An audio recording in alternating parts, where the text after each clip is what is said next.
अस्सलाम वालेकुम। आज का जो हमारा टॉपिक है वो है रोटेटरी मोशन, उसकी examples, difference between circular motion, rotatory motion. Last में हम पढ़ेंगे वाइब्रेटरी मोशन और उसकी एग्जांपल्स। देखते हैं हमारे पास रोटेटरी मोशन है क्या। Rotatory motion, the spinning motion of a body about its axis is called rotatory motion. The spinning motion of a body about its axis is called rotatory motion. कोई भी object जो अपने axis के गिर्द move कर रहा है उसकी जो मोशन हमारे पास होगी रोटेटरी मोशन होगी।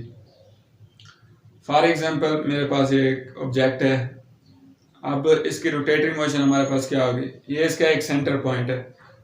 कोई भी ऑब्जेक्ट जो अपने एक्सिस के गिर्द स्पिन कर रहा है उसकी जो मोशन हमारे पास होगी रोटेटरी मोशन होगी। सेंटर पॉइंट उसका एक्सिस पॉइंट होता है, किसी भी ऑब्जेक्ट का सेंटर पॉइंट। अब ये जो इसकी मूवमेंट मैं करा रहा हूँ इस ऑब्जेक्ट की, ये मैंने इसका सेंटर पॉइंट फिक्स कर दिया, ठीक है ना। ये सेंटर पॉइंट है, अब इसका ये सेंटर पॉइंट के गिर्द ही मूव कर रहा है। इसकी अब जो रोटेशन हमारे पास नोट हो रही है, यानी कि मोशन हमारे पास नोट हो रही है, वो रोटेटरी मोशन है, ठीक है ना, क्योंकि ये अपने इस सेंटर पॉइंट के गिर्द मूव कर रहा है।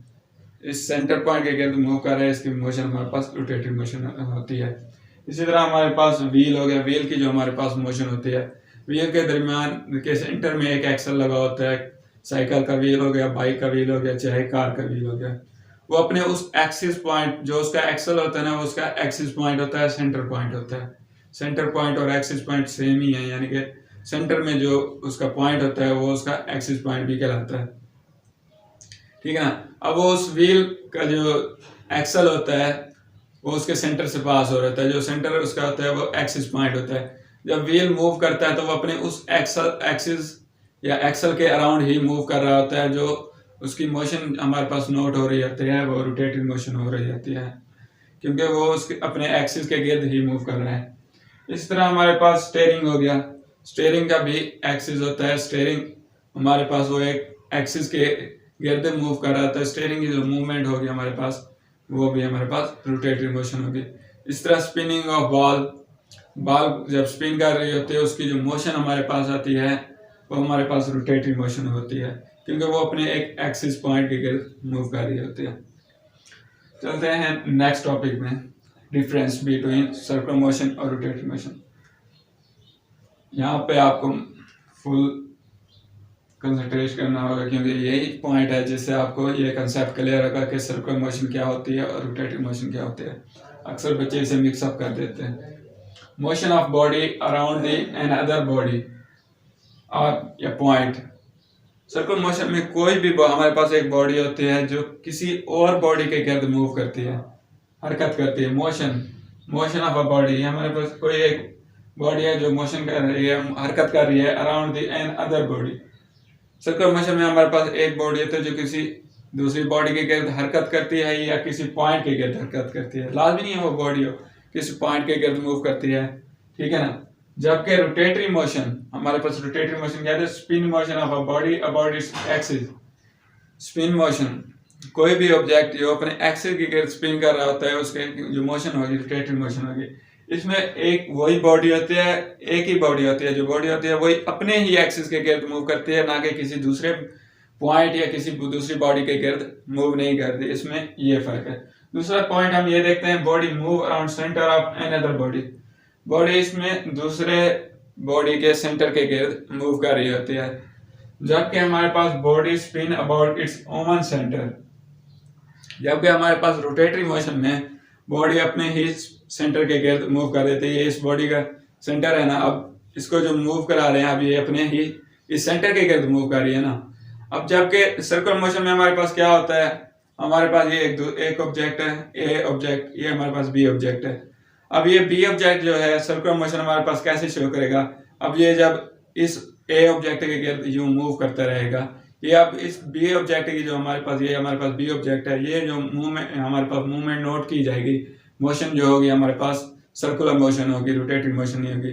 अगर यही ऑब्जेक्ट बी ऑब्जेक्ट अपने ही एक्सिस के गिर्द यूं मूव करना स्टार्ट कर दे तो अब इसकी जो हमारे पास मोशन होगी वो हमारे पास रोटेटरी मोशन है। यही फर्क है कि हमारे पास सर्कुलर मोशन में एक ऑब्जेक्ट किसी दूसरे ऑब्जेक्ट के गिर्द मूव कर रहा होता है, जबकि रोटेटरी में वही ऑब्जेक्ट जो होता है अपने ही एक्सिस के गिर्द मूव करता है, किसी दूसरे ऑब्जेक्ट के गिर्द मूव नहीं कर रहा होता। लेकिन ये पॉसिबल है कि एक ही ऑब्जेक्ट में दो दो मोशन हो सकती हैं, रोटेटरी भी हो सकती है, सर्कुलर भी। जैसे अर्थ हमारे जो है सूरज के गिर्द मूव भी कर रही है, सूरज के गिर्द जो उसकी मूवमेंट है वो हमारे पास उसकी सर्कुलर मोशन आएगी, जबकि वो अपने एक्सिस के गिर्द भी मूव कर रही है, जिससे हमें दिन और रात हासिल हो रहे हैं, दिन और रात होते हैं, दिन और रात में तब्दील होते हैं। और इस तरह ये फिर जैसे वो सूरज के गिर्द मूवमेंट करती है उसकी जैसे यानी कि वो अपना चक्कर मुकम्मल करती है, सर्कुलर मोशन से हमारे पास साल आता है, ठीक है ना। अगर वो अपने एक्सिस के गिर्द मूव कर रही है तो हमारे पास दिन और रात हो रहे हैं। वो जब सर्कुलर मोशन में साथ ही वो सर्कुलर मोशन भी कर रही है, उसके पास हम उससे हमारे पास ईयर्स आते हैं, ठीक है ना, उससे साल चेंज होता है। आज नेक्स्ट पढ़ते हैं, हमारे पास क्या है, वाइब्रेटरी मोशन। वाइब्रेटरी मोशन क्या होता है, to and fro motion of a body about its mean position. किसी भी अशिया का या किसी भी जिस्म का अपने ही मेन पोजीशन के गिर्द मोशन करना। टू एंड फ्रो मतलब आगे पीछे, अप्स एंड डाउन, ठीक है ना। उस मोशन को हम क्या कहलाते हैं, रोटेटरी। उस मोशन को हम कहते हैं vibratory motion. To and fro motion, हमारे पास to and fro motion of a body about its mean position. कोई भी ऑब्जेक्ट जो अपने मेन पोजीशन के गिर्द मूव करता है, आगे पीछे मूव करता है, उसकी जो हमारे पास मोशन नोट होगी वो वाइब्रेटरी मोशन होगी। देखते हैं एग्जांपल के जरिए हम समझते हैं। Motion of pendulum of a clock. ये हमारे पास कोई क्लॉक है, ठीक है ना, पेंडुलम वाली क्लॉक आपने देखी होगी अक्सर पुरानी फिल्मों में। पेंडुलम वाली क्लॉक के ऐसे क्लॉक होती है, उसके साथ एक रस्सी से कोई चीज बंधी होती है, ठीक है ना, वो मूव कर रही होती है, कभी इस साइड पे जा रही है, कभी इस साइड पे जा रही है, ठीक है ना। जो ये इसका ये जो पॉइंट होता है बिल्कुल वर्टिकल जो पॉइंट होता है दरमियान में, ठीक है ना, ये इसका मेन पोजीशन होती है।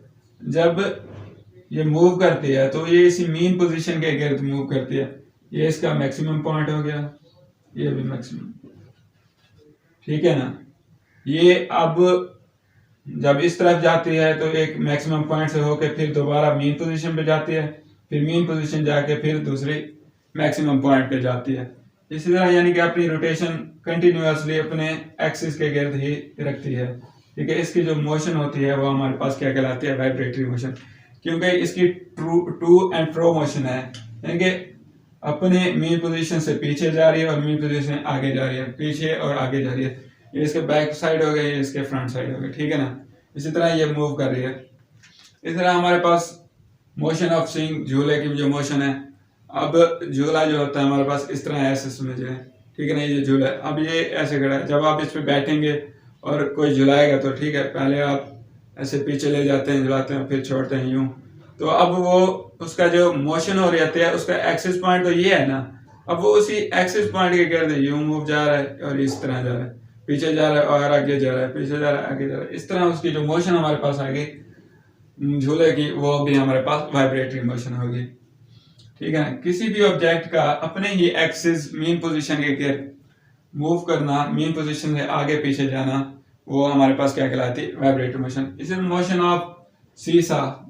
सीसा आपने देखा होगा इस तरह का होता है, उसके दरमियान एक फट्टा सा लगा होता है, ठीक है ना, उस और दरमियान से वो इस तरह होता है, ठीक है, कोई ऑब्जेक्ट होता है। अब ये इस तरह का, ठीक है ना। अब जब बच्चे बैठते हैं वो ऊपर नीचे करते हैं इस तरह, इसकी जो मोशन हमारे पास आ गई वो हमारे पास क्या कहलाएगी, वाइब्रेटरी मोशन। आज के टॉपिक में हमने क्या पढ़ा, रोटेटरी मोशन के बारे में पढ़ा। रोटेटरी मोशन हमारे पास क्या होती है, कोई भी बॉडी जो अपने एक्सिस के गिर्द मूव करती है रोटेटरी मोशन कहलाती है। उसके एग्जांपल्स क्या हैं, motion of wheel, motion of steering and spinning motion of ball. इस तरह हमारे पास हमने डिफरेंस देखा सर्कुलर मोशन क्या है और रोटेटरी मोशन में क्या है, ठीक है ना। मोशन जो एक ऑब्जेक्ट किसी दूसरे ऑब्जेक्ट या किसी दूसरे पॉइंट के गिर्द मूव करता है तो उसकी जो हमारे पास मोशन नोट होगी वो सर्कुलर मोशन होगी। इसी तरह रोटेटरी मोशन हमारे पास क्या होती है, कोई भी ऑब्जेक्ट जो अपने ही एक्सिस के गिर्द स्पिन करता है उसकी जो मोशन हमारे पास होगी वो रोटेटरी मोशन होगी। और उसके बाद हमने देखा है कि वाइब्रेटरी मोशन हमारे पास क्या होती है, to and fro motion of a body about its mean position. कोई भी ऑब्जेक्ट जो अपने एक्सिस के गिर्द मूव कर रहा है, अपने मेन पोजीशन के गिर्द आगे पीछे मूव करता है, उसकी जो मोशन हमारे पास होगी रोटेट वाइब्रेटरी मोशन होगी। अब ये इसका ये हमारे पास झूला ये मूव कर रहा है, इसकी जो हमारे पास मोशन होगी वह वाइब्रेटरी मोशन है। इसकी एग्जांपल हमने देखी मोशन ऑफ पेंडुलम, यानी कि हमारे पास पेंडुलम है, पेंडुलम में ये हमारे पास पेंडुलम लगा हुआ है, ठीक है ना। अब ये इसकी मेन पोजीशन है, जब इसको मूव करवाएंगे तो ये इधर इस अपने एक्सिस पॉइंट से पीछे आएगा, जब जब इसे छोड़ेंगे तो ये मूव करता हुआ अपने एक्सिस पॉइंट पे आएगा, फिर इससे आगे चला जाएगा। अब इसकी ये कंटिन्यूसली मूवमेंट होती रहेगी। इसकी जो मोशन अब कहलाएगी हमारे पास क्या कहलाएगी, वाइब्रेटरी मोशन, क्योंकि ये अपने एक्सिस पॉइंट के पीछे तरफ आता है, फिर एक्सिस पॉइंट से आगे चला जाता है। ठीक है, फिलहाल आज के लिए इतना ही काफ़ी है। इंशाल्लाह नेक्स्ट लेक्चर में मिलते हैं।